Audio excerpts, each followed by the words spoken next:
Técnico Jorge Sampaoli ganha reforços para a decisão de amanhã aqui em Curitiba contra o Atlético Paranaense. Alan pode fazer a sua estreia. Gabigol e Léo Pereira embarcam daqui a pouco e ficam à disposição. Absurdo! CBF divulga áudio do VAR no pênalti não marcado diante do Palmeiras, onde o árbitro Ramon Abate Abel disse que Everton Ribeiro se jogou. Porém, o diretor de arbitragem da CBF, Wilson Seneme, foi contra. Essas e outras, a partir de agora, no seu canal Raflamelo. Cola esse dedo no like, ajude muito o nosso canal. Continue compartilhando os nossos conteúdos. Se você ainda não é inscrito, aqui embaixo tem um botão. É muito importante a sua inscrição. Não se esqueça de ativar o sininho para receber todos os nossos vídeos. Raflamelo 81 nossa gente.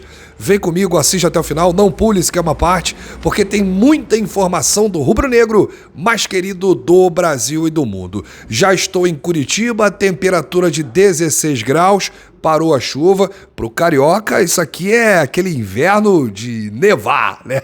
A gente não está acostumado. Estamos acostumados com 30, 35, até 40 graus no Rio de Janeiro. E aí chega aqui, toma esse choque térmico. Eu estou falando diretamente do Hotel Aladim, que fica aqui no centro de Curitiba, a menos de 1 quilômetro do hotel que o Flamengo ficará hospedado, o NHD5, onde daqui a pouco estaremos lá para realizar a chegada. Inclusive, os jogadores já estão chegando ao aeroporto do Rio de Janeiro para o embarque que vai acontecer às 18h55. Horário previsto da chegada aqui em Curitiba, 8h25 no aeroporto. E aí, como é um pouquinho distante aqui do centro, eles devem chegar no hotel às 9 da noite. A concentração do torcedor rubro-negro já por lá. A última vez que o Flamengo jogou aqui foi para aquela derrota, né, para o Atlético Paranaense no Campeonato Brasileiro, em que o Sampaoli era o treinador. O Flamengo até jogou melhor. Ele disse isso em uma das coletivas, né, que o Flamengo jogou bem melhor do que o Atlético Paranaense, só não conseguiu vencer. Mas a torcida esteve aqui em peso, recebeu o time com aquele carinho. Gabigol distribuiu autógrafos, tirou foto com alguns torcedores e a expectativa é a mesma, só que dessa vez temos aí uma partida classificatória, né?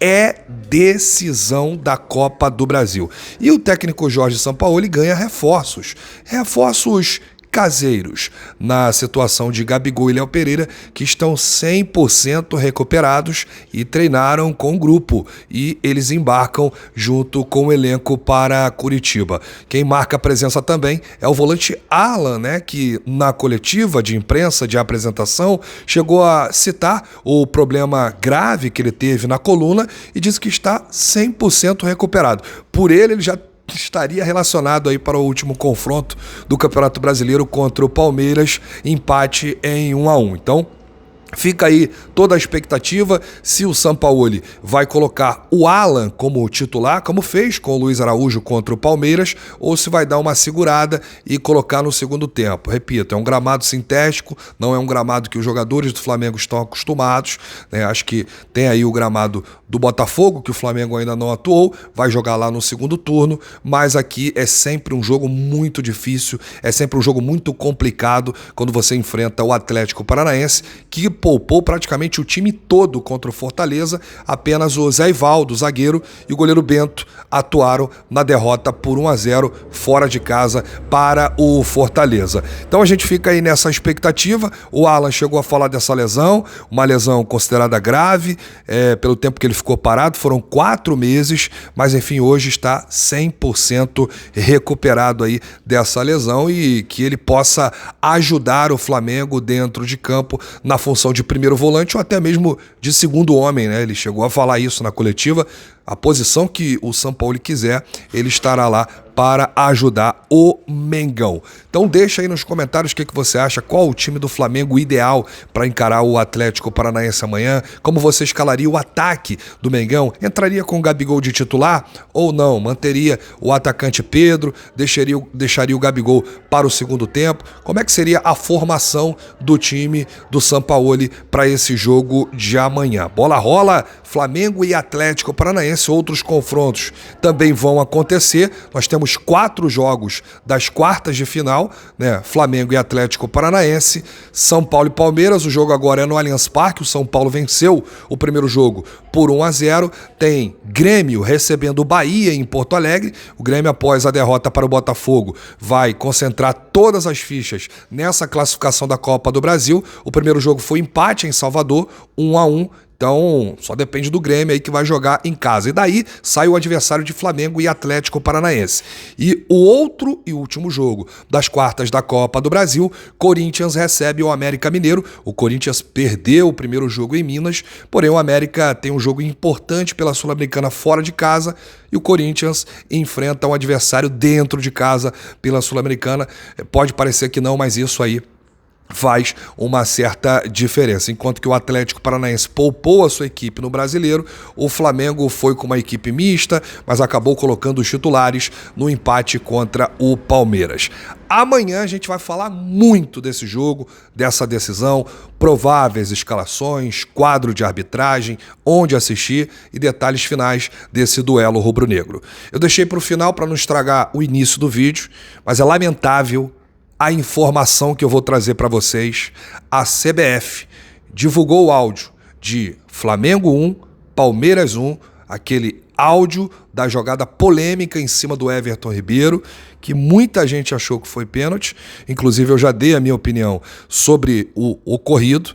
O Flamengo está tomando algumas medidas na Confederação Brasileira de Futebol, porque se acha prejudicado, não só nesse lance, nós tivemos vários lances. A lesão do Bruno Henrique, jogador do Palmeiras, subiu, caiu em cima da perna do BH27, nem cartão amarelo ele tomou. O impedimento do Arrascaeta que não aconteceu, e aí eles deram impedimento impedindo um ataque do Flamengo, teve a carga em cima da joia Matheus França, dentro da área também fizeram vista grossa, e eles não chamaram o VAR, ou pelo menos ficou determinada a decisão do árbitro de campo, do Ramon Abate Abel, sobre esse lance do Everton Ribeiro. E aí a gente vai trazer aqui, porque o GE, Globoesporte.com, trouxe todos os detalhes, né, dessa nota aí. A CBF divulgou na manhã de hoje os áudios dos árbitros em Palmeiras e Flamengo, em que há análise de um possível pênalti reclamado pelos visitantes e não marcado no último sábado. No lance, o Everton Ribeiro se projeta em direção à bola na grande área e cai após dividida com Richard Rios. Primeiro, o árbitro Ramon Abate Abel chamou o VAR. E aí, logo em seguida, tomou a decisão da não marcação do pênalti. E aí, o áudio do Ramon Abate Abel foi o seguinte: contato mínimo, o Everton Ribeiro se joga. Eu tô bem próximo da jogada. Para mim não tem impacto nas costas dele. Tem contato, mas não tem impacto suficiente para derrubar ele. Ele segura a passada e se joga. O impacto é mínimo.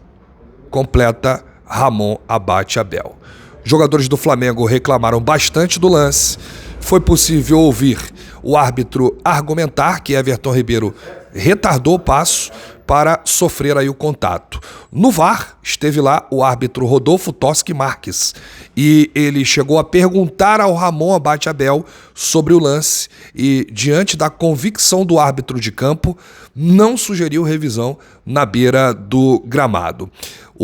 E aí, o mais absurdo de tudo isso já é um absurdo, né? O Ramon Abate Abel dizer que o Everton Ribeiro se jogou. E nitidamente o Richard Rios se apoia às costas do meia do Flamengo, tanto é que a carga faz com que o Everton Ribeiro caia dentro da área. Ele não se joga, ele não cai porque quer. Existe sim um toque, né? Um toque que faz o Everton Ribeiro cair dentro da área. O mais absurdo é que o diretor de arbitragem da CBF, O Wilson Seneme discorda da não marcação do pênalti. Na opinião do Seneme, tinha que ter dado pênalti, porém ele respeita a autoridade, o árbitro de campo, que não deu pênalti, o Ramon Abate Abel. Então, para trazer aqui para o torcedor rubro-negro, os áudios foram divulgados, analisados pelo chefe de arbitragem, Wilson Seneme, durante o programa Papo de Arbitragem no site da CBF. O dirigente, entretanto, discordou da marcação de campo e disse: nem todo ombro nas costas é falta, mas a partir do momento que coloco o ombro nas costas, eu tenho que avaliar se o contato é suficiente para derrubar o jogador. Para os árbitros, não foi suficiente. É muito claro isso na narrativa do árbitro de campo, que viu o lance e interpretou. Estamos falando de uma jogada muito fina. Nós, no departamento de arbitragem, somos 11 instrutores técnicos e ficou absolutamente dividida.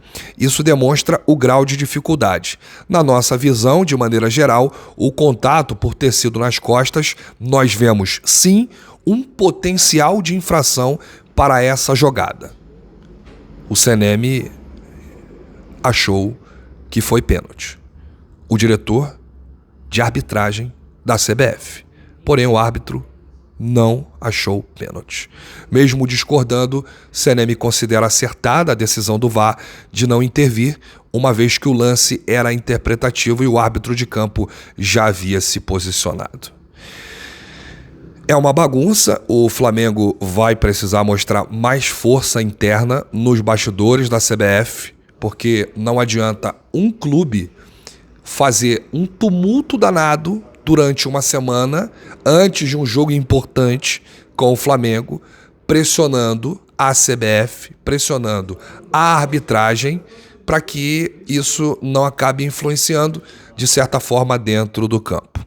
Eu não quero dizer que o Ramon Abate Abel, errou na sua decisão por questões externas. Eu não estou dizendo isso. Agora, eu achei uma arbitragem muito confusa nesse jogo do Flamengo, não só por esse lance específico do Everton Ribeiro, que na minha opinião, repito, foi pênalti. O Flamengo foi prejudicado. Mas o Flamengo foi prejudicado em outros lances. O Bruno Henrique está lesionado. Está fora aí pelo menos um mês. E nem amarelo o jogador do Palmeiras recebeu. Tem o lance do Matheus França, entre outros. Ou seja, o Flamengo vai ter que demonstrar uma força nos bastidores, punho. Geralmente quem faz esse trabalho é o Cacau Cota, né?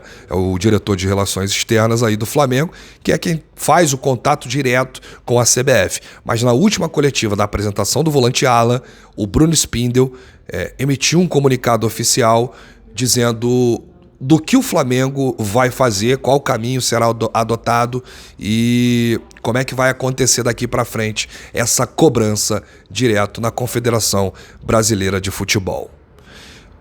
Fiquem ligados em nossas redes. Rafa Melo 81, estaremos fazendo a cobertura completa da chegada do Mengão direto de Curitiba, eu e meu parceiro Jober Júnior. O Jober tá por aqui, rapaz. Meteu um casaco, não está acostumado com o frio de Curitiba, passou mal no avião, o avião deu aquela balançada normal, né? Não, comissário?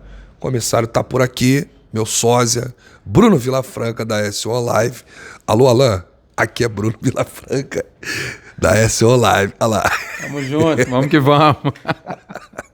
Esse aí, não deu para ver direito não, aí ó, Bruno Vilafranca, da SO Live, tá por aqui.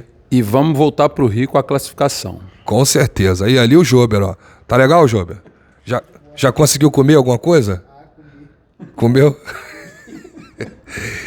Ai, comeu de menos. O problema é como é que vai sair. Grande abraço, saudações. Vamos com tudo. Isso aqui é Flamengo. Vou viver amanhã uma noite nas Arábias. Porque eu tô no Hotel Aladim. Valeu, grande abraço.